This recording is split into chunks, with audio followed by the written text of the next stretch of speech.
This is the Oecs Newslink, a roundup of major news happening across the Oecs today.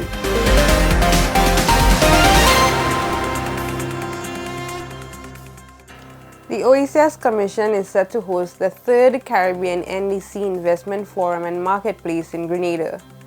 Anguilla takes a bold step toward biodiversity conservation with the Oecs. 4 community colleges compete in the Recycle Oecs Windward Islands virtual inter-college debates. Oecs launches the Decade of Action for Sustainable Energy Development. Good afternoon. Welcome to the weekly edition of the Oecs Newslink. I am Claudia McDowell. The Oecs Commission, in collaboration with key regional and international partners, is set to host the third Caribbean NDC Investment Forum and Marketplace. This will take place from March 31st to April 2nd, 2025 in Grenada. This event will bring together policymakers, private sector leaders, development agencies, and investors to accelerate financing for climate action and resilience building in the Caribbean. The region is working toward implementing second-generation nationally determined contributions, or NDCs, under the Paris Agreement. This forum will serve as a vital platform to foster partnerships, share best practices, and mobilize financing for sustainable development. The theme is Invested in Climate Action for a Resilient Future, which builds on the successes of the 2 previous forums. The marketplace will be open to a diverse range of stakeholders, including trade associations and financial institutions, development and international funding agencies, engineering and construction firms, regional and international NGOs, and many other stakeholders. Interested individuals and entities are encouraged to register for both the forum and the marketplace. Additional details on exhibition opportunities and application procedures will be announced closer to the registration period. For more information or to participate in this event, please email cdrunit@oecs.int.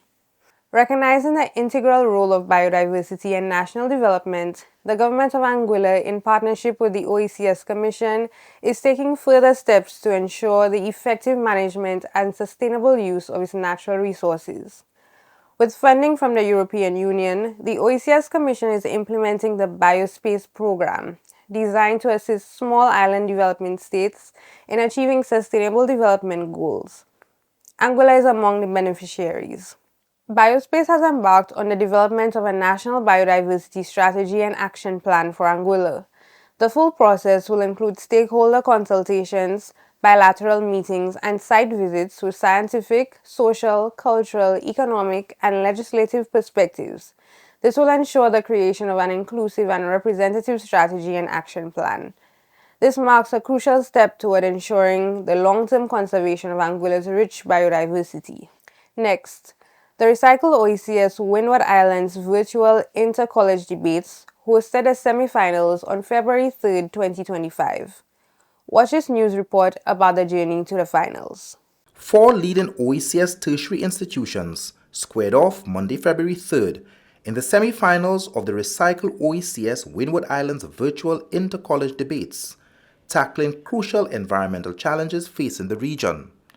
In the morning debate, Sir Arthur Lewis Community College took the proposition stance with Shine Savory and Dea Ajuda, arguing that privatization leads to greater efficiency in waste management.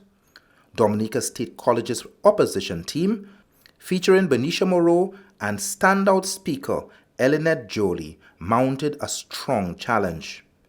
The final scores saw Sir Arthur Lewis Community College triumph with 1,024 points to Dominica State College's 957 points, though Dominica State College's Elinette Jolie earned Best Speaker honors.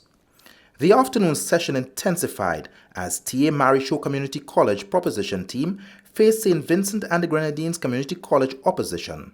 TAM-CC's team, led by Kia Marichaud and Alea John, made their case for sustainable financing mechanisms, earning 987 points to SVGCC's 881, and Alea John named Best Speaker.